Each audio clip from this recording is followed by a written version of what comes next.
What's up guys? So meron tayong sisig ngayon na ginawa pa ito ni Paring Tolits. So shout out kay Paring Tolits. So naisip ko i-modify natin. Air fry natin to. Dari din sa air fryer. Saka natin then ganyan lagyan ng mga mga ricados. Natin o kung ano gusto natin gawin diyan. Okay? Tingnan natin. In 5 4 3 2 1. Let's go. Ayan na siya. Swak na siya. So, ilagay na natin sa ating air fryer. Air fry. Starte. Ninja. Tapos parisan natin ng itong isda. Goods na yan, mga pare ko. So, ayan na. So, naka air fry siya ng 10 minutes. So, after nyan, i-ano muna natin. Haluin muna natin. And then, air fry mo, ibalikan natin ulit para medyo crunchy siya para balance, diba? Para lahat ay may crunchy. Mamma mia,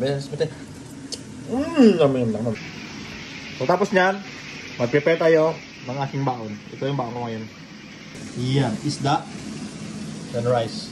That's my food for today. So sa mga hindi pa pala nakapag-engage dyan, Facebook, so ito lang gawin mo. Pag-engage ka, mag-comment ka, mag-follow ka, mag-like ka kung type yung video para at least ma-recognize ka ni Meta. Okay? Yun lang ang gawin natin. Let's support everyone. Let's go. At yan na yung aking boneless fish. Yan lang. Let's go. Oh, may mga miles pa. Ayan.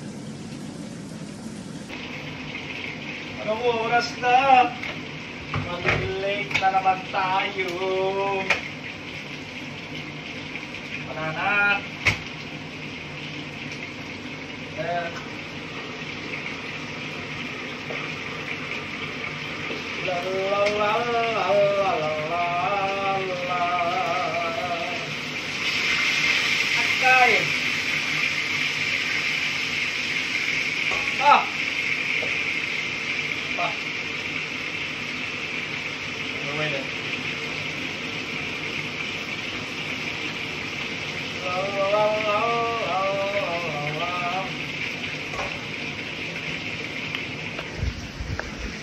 Pero mga teknik. Ching! Ching! Ching! So natapos na yung ano natin. Ito.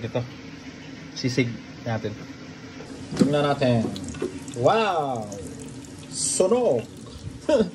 Ayos. Ganda yan, no? Okay. So, gano'n nakabilis, no? Nakabilis na tayo. So, we're ready to hit the road again. And see you and thank you for all your support. See you around. Thank you, guys. Bye-bye.